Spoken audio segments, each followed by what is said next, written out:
Things with Wings Productions, with the support of Whimsical Productions and Collected Sounds presents Episode 18 of The Skylark Bell. I'm your host, Melissa Oliveri. In our last episode, Magpie and Lucas learned more about the terrible winter of 1925, when the Carnifex family left the town of Pocket. In today's episode, we continue our adventure with Chapter 18, where Magpie finds a frightening piece of evidence hidden in a secret compartment in her fireplace. Then, discovers an addition to her sketchbook that she doesn't remember making, causing her to feel afraid and overwhelmed.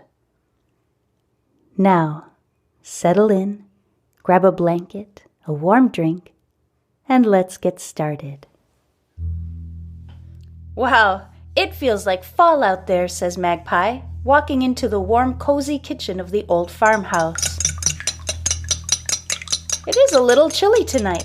That wind is pretty strong, says Mrs. Phaeton, putting down the fork in her hand. So, what incredible adventure were you up to today, she asks, smiling. We went to the library, Magpie answers, completely serious. They stare at one another for a moment, then simultaneously begin to laugh. Wow, says her mother between giggles. That must have been the most exciting outing of the entire summer. Magpie bursts into loud laughter. It feels good to be so lighthearted. I love you, Mom, she says, her voice full of appreciation. I love you too, honey, says her mom, kissing her forehead tenderly. I almost forgot. I made us some baked potatoes for dinner. I thought it might be nice comfort food on a cool, windy night. What do you think? I think that sounds great, answers Magpie, grabbing utensils from the drawer. She walks to the counter and pulls out a couple of stools. Why don't I grab some candles? We'll make a date of it, she adds, walking toward the living room. She's about to grab the candles from the bookcase when she remembers the brick by the fireplace with Charlotte Carnifex's initials carved into it. Magpie walks over to the fireplace, crouching down to look closely at the brick and running her finger over the letters. Something about the brick makes it stand out from the others. She's never noticed before, but it seems to be smaller than the others and a slightly different color. Magpie grips the brick with her fingertips and wiggles it gently from side to side. At first it doesn't budge, but after a few more tries, she feels it shift slightly. Tugging a little harder, Magpie manages to pull the brick out altogether, and sure enough, there's an empty space behind it. She reaches in and feels around gingerly, unsure of what she might find. Her fingers rub up against a piece of paper. She pulls it out and reaches in again, this time a little further. She can feel something round like a small marble or ball. Perhaps Charlotte hid some of James's favorite toys in here.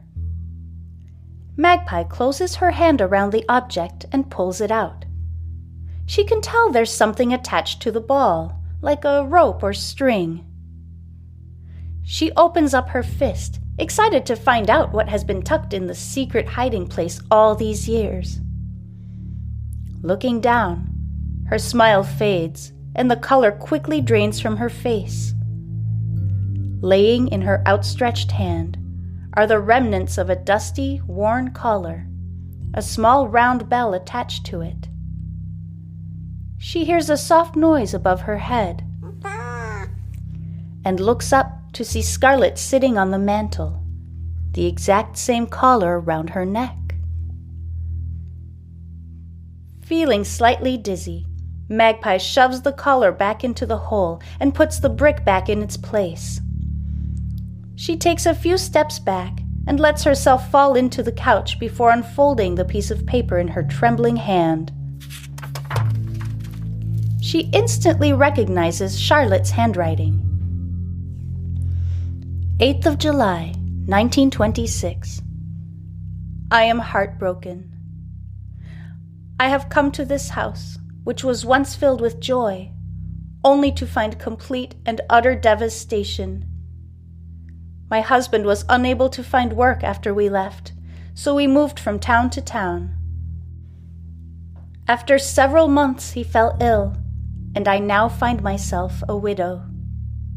I returned to Pocket, hoping to find solace and perhaps even some help, but have found the town to be just as devastated as I am. To add to the grief, upon my arrival today, I found Cerie's collar in the rosebush by the shed. I can only imagine that she is gone forever. This was her home. Her collar belongs here. I cry at the thought that I will never again hear the sound of this bell. I will close the door behind me today and never return. I refuse to look back. I have decided to return to England to live with my sister and her family. For the sake of my son, James, I must show strength and resilience. Farewell. Charlotte Carnifex. Magpie, I've been calling for you. Dinner's getting cold, says Mrs. Phaeton from the doorway. Did you find the candles? I'm so sorry, Mom. I got a little distracted, she says, swallowing the lump in her throat. Here, I've got them. She glances back up at the mantel, but Scarlet has once again disappeared.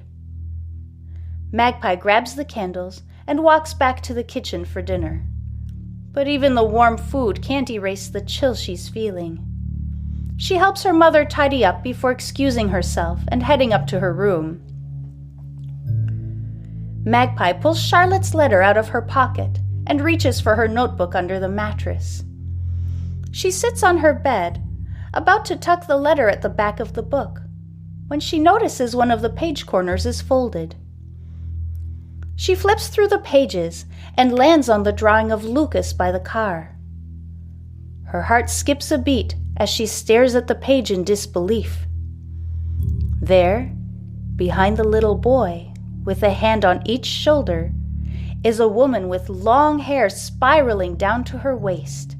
She's staring straight ahead, like she's looking out of the notebook and making eye contact with Magpie. I didn't draw this, says Magpie out loud, slamming the notebook shut and throwing it across the room. Scarlet appears out of nowhere and walks over to the book. She turns to face Magpie, her gaze unwavering, and sits down next to the book.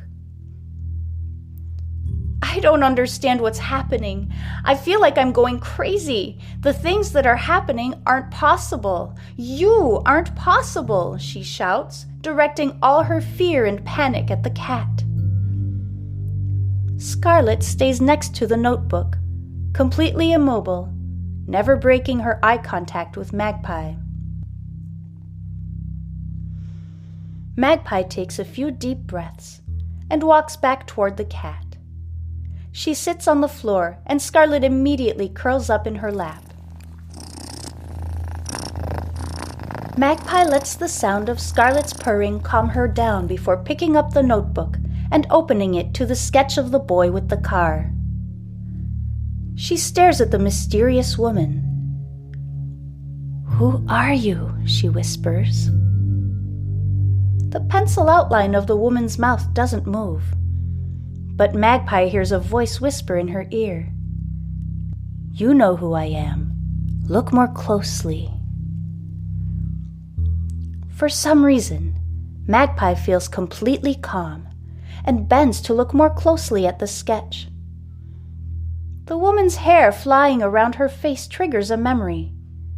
The day she and her mother were walking into the diner, in the doorway, the old woman with snow-white hair blowing in the breeze. The woman in her sketch is Farfalla.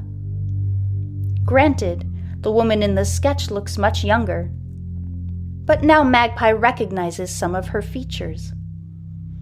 She puts the notebook aside and picks Scarlet up from her lap. Holding the cat at arm's length, she looks into its bright blue eyes and says, "I need to go to Farfalla, don't I?"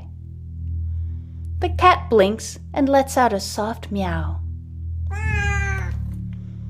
Magpie gives her a soft kiss on top of the head and holds her close to her chest for a moment, feeling the warmth emanating from her body. "Thank you, Scarlet. You can go now," she says, before giving the cat one last hug and placing her gently on the floor. The cat looks at her one last time, then turns and walks out the door. Magpie's heart sinks. She's certain she'll never see Scarlet again. She turns out the lights and goes to bed, now knowing what she must do. Thank you so much for listening. Join me next week as we pursue our adventure and read Chapter 19 of Meadow Lane and the Skylark Bell, where things in the town of Pocket start to unravel, and the threat of the silence at Meadow Lane becomes very real. Before I go, I'd like to thank Fate and Starling Publishing for this fantastically eerie story, and Cannell for composing equally fantastic and eerie music for this podcast. If you're enjoying the story, please leave a rating or a review. Both are greatly appreciated. Thank you.